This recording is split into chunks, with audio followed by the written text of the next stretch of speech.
accurate local forecast with meteorologist Jackson Chastain starts now.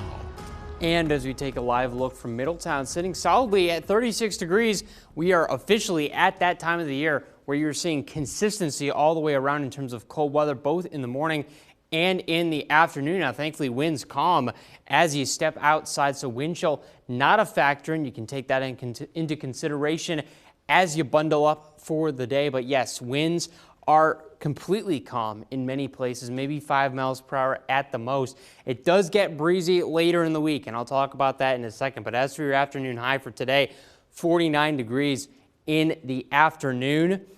Could we break 50? I think a few of us likely will with the partly cloudy skies we're seeing. We are still under a higher pressure, even as our next system is starting to take shape over parts of Texas and Oklahoma. That is going to bring our next meaningful rain chance, and perhaps really our only major rain chance of the next 7 days. That's all going to begin after midnight, continuing through the morning. I would say right around sunrise is when you're expecting the most intense precipitation here. So plan your commutes accordingly. That snow threat, really not an issue here in the mid-state. Further to the north is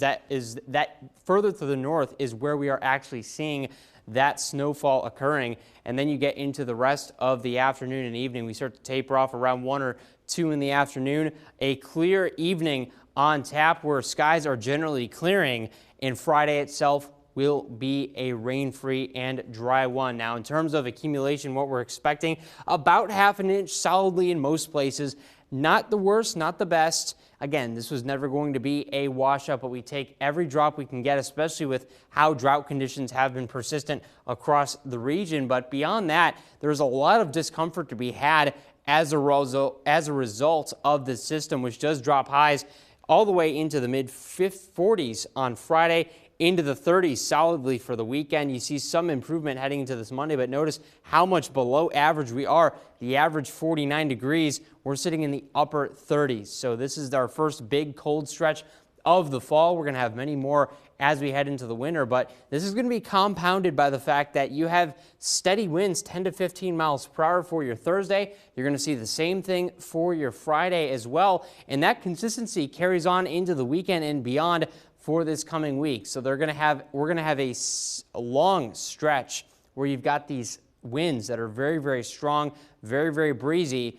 That does mean wind chills are in play, but overall a week that is very, very cold. You got that rain chance on Thanksgiving. Thankfully, hopefully everyone's spending time indoors. A lot of sunshine for the weekend does not do much in terms of warming us up. In fact, we stay in the 30s Monday and Tuesday, and notice most of these days feature a breeze of about 10 to 15 miles per hour. So a lot of discomfort up ahead.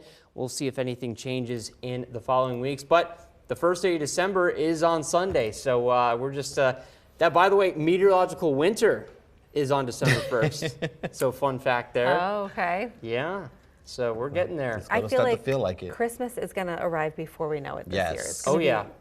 Because Thanksgiving's so late this year. Well, it's like, what, basically, effectively 3 weeks away. Yeah. After this weekend, it's effectively 3 weeks away. So You're right, Jackson. Exciting times. All right. Thank you. Let's take a